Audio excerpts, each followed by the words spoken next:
Dahil sa kagustuhan pong matustusan ang pangailangan ng kanyang pamilya, ay napagdesisyonan ni Ray Peñalosa na magtayo ng isang milk tea business. Alamin po natin ang kanyang business story dito lang sa Negosyo Tayo. Ang Pilipinas ay isang tropical country. Dahil mainit ang klima sa ating bansa, tayong mga Pinoy ay mahilig sa mga refreshing drinks. At isa na nga dito ay ang milk tea. Kaya naman isang milk tea business ang aming binisita para alamin ang kanilang sikreto sa successful na negosyo.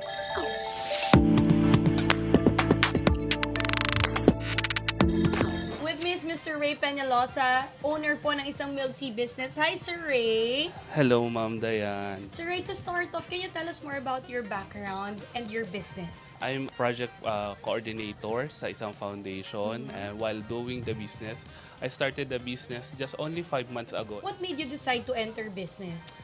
It's come to a times napaisip ako na kailangan ko tayo ng isa pang income kasi hindi na kaya because syempre ang daming support na hinihingi din sa akin na kailangan ko supportan yung father ko, especially this time na may sakit siya. Okay. And now kumbaga kulang na siya, so I need to make another way para masustain lahat ng kailangan namin. Of all the businesses out there, why did you choose milk tea business? Both of us with my brother is mahilig kami sa tea. So that's why we choose milk tea kasi hindi siya nagkakalayo sa lifestyle na gusto namin at ginagawa din namin. Kamusta po ba? May struggles po ba tayong mga nararanasan, problema or challenges along the way? Especially may nag-start, medyo hirap lang gawa ng pumasok yung panahon ng tag-ulan ba. So, syempre, maraming kailang adjustment.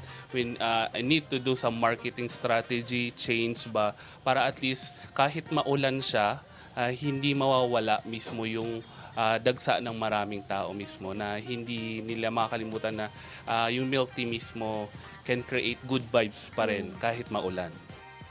Alam natin na dami na rin milk tea business out there eh. Paano tayo nakikipag-compete against them? Pinaka first strategy namin, syempre, hindi mawala yung mga promo, social media. Talagang ang tao ngayon, social media na. So, hindi tayo na huhuli, post ng post, advertise.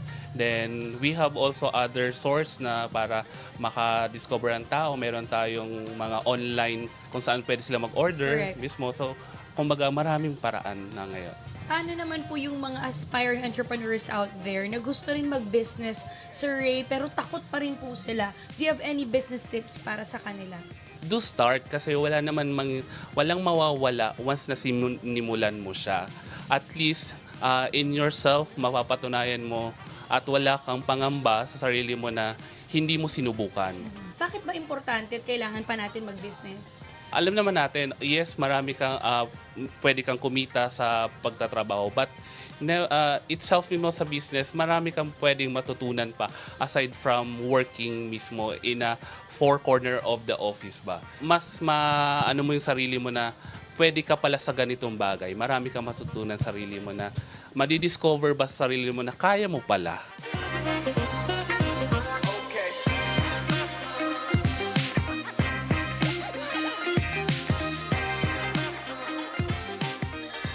Best things in life take time, care, and patience. Hindi pwedeng madaliin ang mga bagay na gusto mong mangyari dahil everything will happen in God's perfect time. Yan po ang mga binahaging aral ni Sir Ray Peñalosa.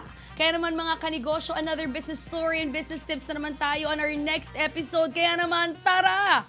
Negosyo tayo!